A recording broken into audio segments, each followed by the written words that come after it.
Hi everyone, we're back, welcome. It's another League Racing video. This time it's AFR Tier 1 around Japan. One of my stronger circuits has been on most of the F1 games. I actually got my first ever pole in this league at Japan in Tier 2. Don't think we're quite going to manage at this race. We don't quite have the pace of the top guys in Tier 1, but we are going to try and make the absolute most of it that we can. Now this video is a little bit longer than some of our previous ones, but I promise it's not filler. There is a lot of action in this race. Anyway, going out on our first lap, we're really trying to push it through this first sector, set a nice banker. But the curbs on this track, on this game, are a lot more difficult than they have been in previous games, and I wasn't really adjusting to it that well. So we ruined our first lap with that spin on that curb. Instead of that, we decided to go out for 2 laps on the meds. The first one setting a 29.3, putting us in provisional 10th position. The second one setting a 29.1, moving us up to 9th. So not too bad for a medium lap around Japan. Really not too bad at all. Anyway, getting ready for our final lap on the soft tyres. Getting quite a nice exit out of the Casio triangle there. Activating DRS and just getting ready and preparing ourselves for this important braking zone through turns 1 and 2. Keeping it nice and wide on the outside, just lightly tapping the inside curb there, not trying to take too much of it. And early on the power, short shifting to 5th, and we're up by half a tenth so far. But you can see I'm still a little bit ginger around some of these curbs, not really getting as close to them as we should be, and that's costing us a little bit of time. But even so, we are up 2 tenths already, so we're really pushing it at the moment. Really nice first sector, and now through the Degna's, really absolutely sending it through there, only downshifting 1 gear, and Degna 2, very difficult corner on this game compared to previous ones. Into the hairpin, holding it in 3rd gear, maybe a little bit deep, maybe could have held it in 4th as well, but get a decent exit, and we're now up nearly half a second on our medium laps, so still looking quite good at this stage. Heading into Spoon, once again, very difficult corner, easy to lose it on the inside curb. We take a little bit of it just to get the car rotating a little bit. And overall, quite nice through there. Now nearly up 6 tenths on our lap as we go along the run down to 130R and the Casio triangle to finish up this lap. No purple sectors, we're not quite that quick, but it's still quite a nice lap, looking to give us quite a good position on the grid here. Downshifting to 4th gear, maybe just a little bit deep there, missing the apex, and not too bad through the second part of the triangle, holding it tight through to the finish line, and we set a 28.385. Not bad, puts us in 9th position provisionally, and quite a bit off my PB, but in the end, not too bad. We actually hold on to that 9th place, so not too bad in the end at all. About where I've been qualifying for most of the season, bar Monza, where I got 4th in quali. Anyway, getting ready now for the start of the race. Same thing as always, trying to calm those nerves a little bit, always a little bit nervous at the start of the race in this league. But anyway, just waiting for all the cars to grid up now, and the loading phase, and we get ready for 5 red lights. And away we go, and for once, it's not a bad start. We jump Baitmate off the grid there, and we're having a look at the inside of T-Mac here, but we decide not to go for that.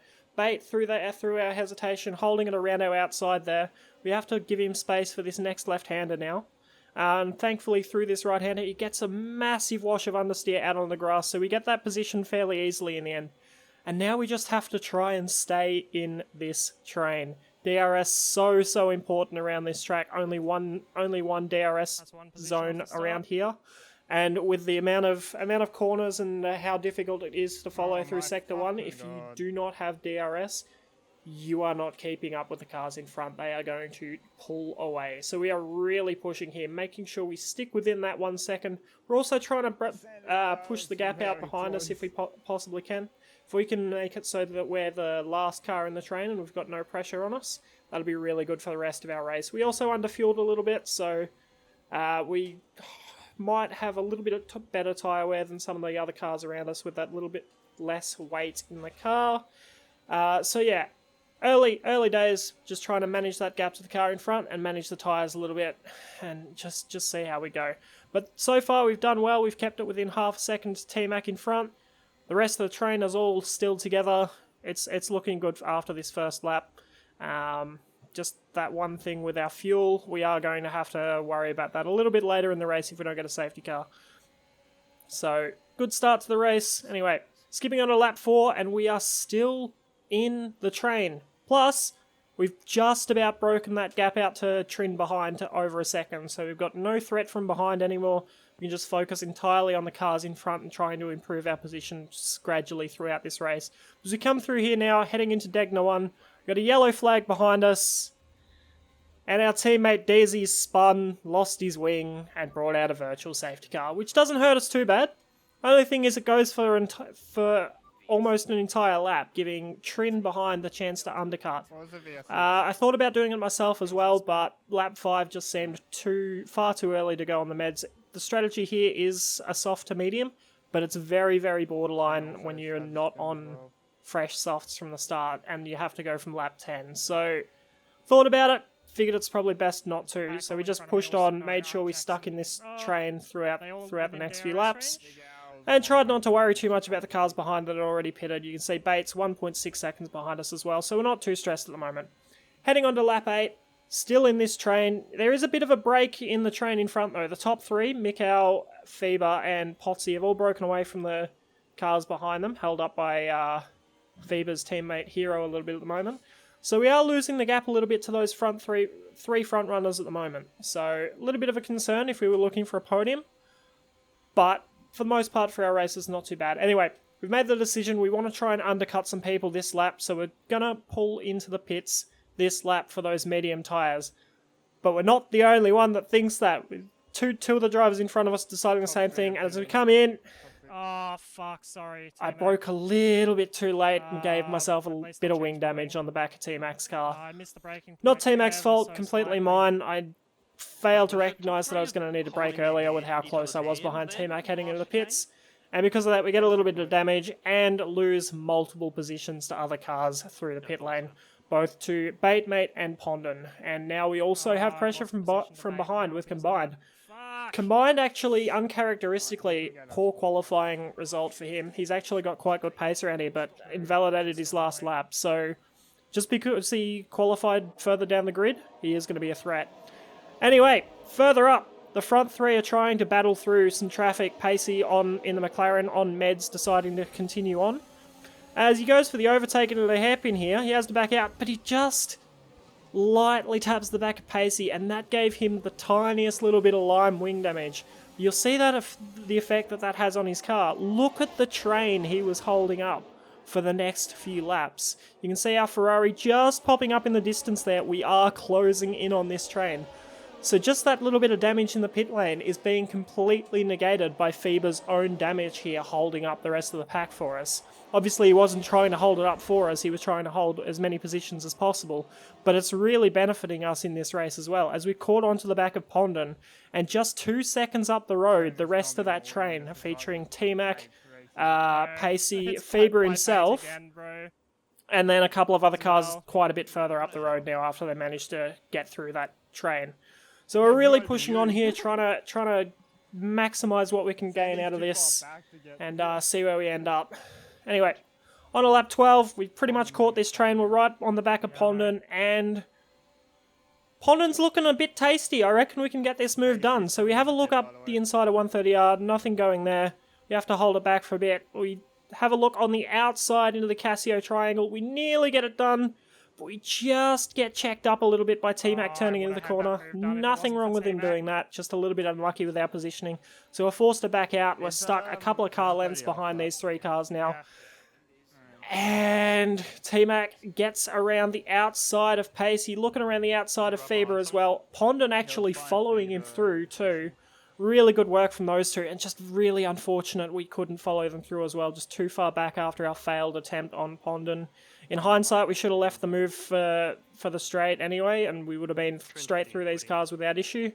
But instead we're forced to wait behind Pacey for a little bit longer while those two pull away. Very frustrating, but sometimes that's just what happens. Anyway, skipping on to the next lap now, I believe, or in a sec, maybe? Yes.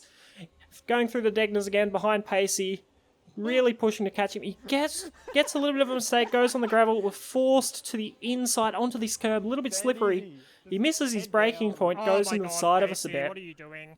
We just managed to get the traction on him on the exit here. His tyre's far older and more deteriorated than ours now. Still side by side heading into Spoon. Thankfully though, he does decide to back out of the inside there, and that's that move done, and we're free to chase down Pondon again. So, a little bit frustrating where we are at the moment. We should have been past Pondon ages ago, especially if we didn't get that damage. But anyway, that's how racing is sometimes. Anyway, on to lap 15. We've caught back into within a second of Pondon now, looking to make this overtake as soon as we possibly can. Really trying to close in through Spoon here, 5th gear, maximising the exit, holding it in 5th through the second part of Spoon as well for that better traction on the exit. Not really using much ERS at this stage, just letting the slipstream close us in by itself. We don't want to go for the move into the Casio triangle. You can see just how much we close in through 130R. We have a little look to the outside just to force him off his line a bit, getting the better run through the Casio triangle because of it. And now, as we go through here, we activate the ERS, activate DRS, and really, pretty easy move. Pondon trying to run his own race a little bit as well, doesn't want to get in our way too much. And that's us up to P7, now ready to chase down T-Mac. A little bit of an issue going through that corner there, a little bit deep, but anyway. Next lap, or a couple of laps later, chasing down T-Mac. We're really pushing through this first sector because we're really strong here. And we make the same mistake we did in quali. Thankfully didn't fully spin, I managed to save it, and we just end up cutting the corner a little bit. So I didn't lose as much time as we would have if we'd fully spun. The tyres are pretty hot now, we'd lose it again through Dunlop, and Pace is back through again. So those two positions that took us so many laps to get are gone again, just like that. One little mistake. Skipping on to the end of that lap now. We're looking to try and get this position back from Pacey again. Pondon also not too far up the road, so it's not looking too bad at the moment. Activating ERS and DRS again. Reckon we'll get him relatively easy here.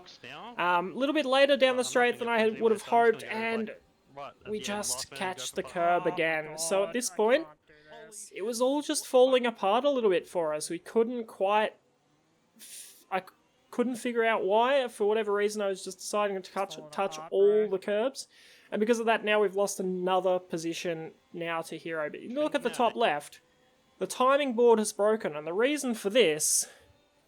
There was a collision on the front straight. Trin, who had a crash earlier and managed to get floor damage from it, went to pit, and his car teleported on the front straight, which combined ran into, and it's brought out a safety car, but currently only on our leader, Big L's screen. Thankfully it did actually get brought out fully, so we didn't have to restart the race. But that gives us now the opportunity to pit on the softs, and...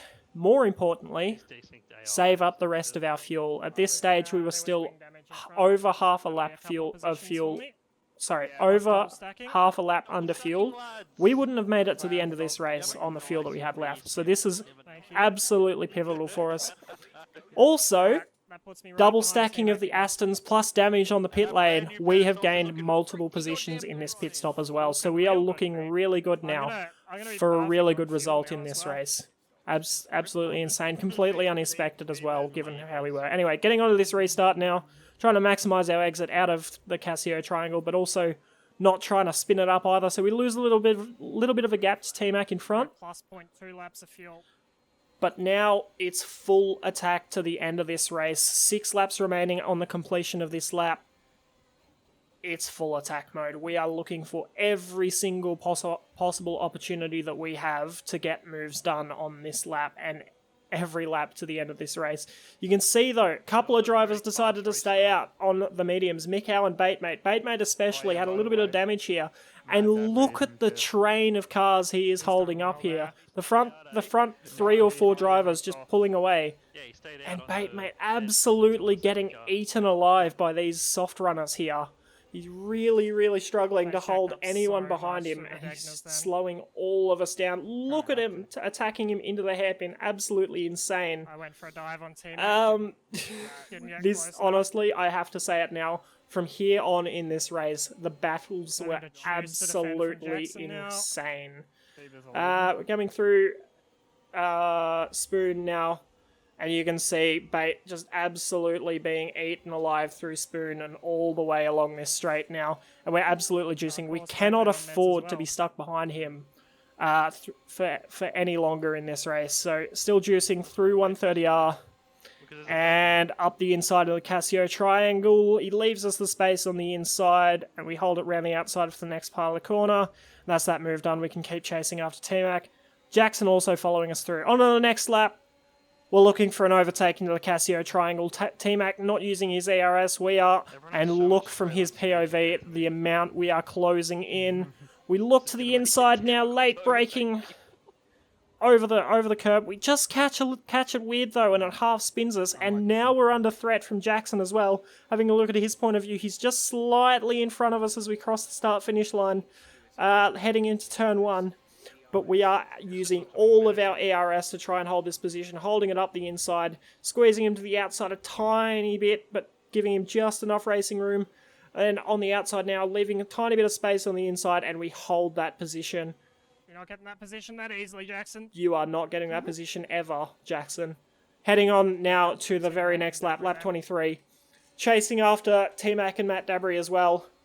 Jackson right on our tail as well along this straight. Not close enough to go for a move though, and Matt Dabry as well, I believe, had a tiny bit of damage here on fresh softs though as well, but he's out of ERS, really struggling a little bit. We go through up the inside here, which turns to the outside, and then the inside of the next corner. He has a little snap, almost pushing us onto the curb there. We have a tiny bit of contact here, slowing him down, which checks up the entire field, and our teammate Sandeezy in the perfect position to absolutely profit off of all of that. Gets 3 positions there around the outside, Dabry going wide, and that's him up 4 positions to directly behind me in 3 corners. Absolutely insane. Ferrari master plan, what can I say? He's blinking already. Now, heading into the final lap, we've managed to chase down T-Mac. He's just in front of us. He's blinking. He's out of ERS. Heading onto the front straight now. We're burning all of our ERS, activating DRS now, using that slipstream to our advantage, trying to close it in as much as possible. Around the outside, we get the move done before the braking point, and we are into P6. And Hero in front of us, in front of Mikau in P4, has a 3-second penalty while we were within 2.6 seconds of him now. So the race is on to chase him down and make sure we stay within that 3-second gap by the end of this race to go for that P5 finish. Another top 5 finish in 3 races. We're going for it. Absolutely burning all of our ERS. We have a purple first sector. We are really pushing on now. As we come through the final corner now as well, we've managed to keep that gap within 3 seconds, 2.6 seconds as we come out of the Casio triangle. As we come across the line now. I didn't get him, but that's alright. 3 top 5 finishes in a row. Fuck yes. 3 top 5 finishes in 3 race starts. Absolutely insane result. Really, really happy with it. Just questioning where this pace was early in the season. We are so far down the championship right now. If we had this pace early in the season, who knows where we could be. But anyway, that's the end of the video for today. Thank you all so much for watching.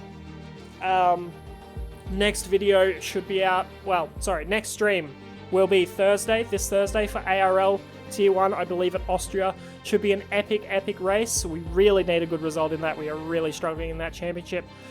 I'll have a video out for that on Saturday, and then the next stream after that for AFR Tier 1 USA Sunday. If you want to see it, get subscribed, turn notifications on. We'll see you all there.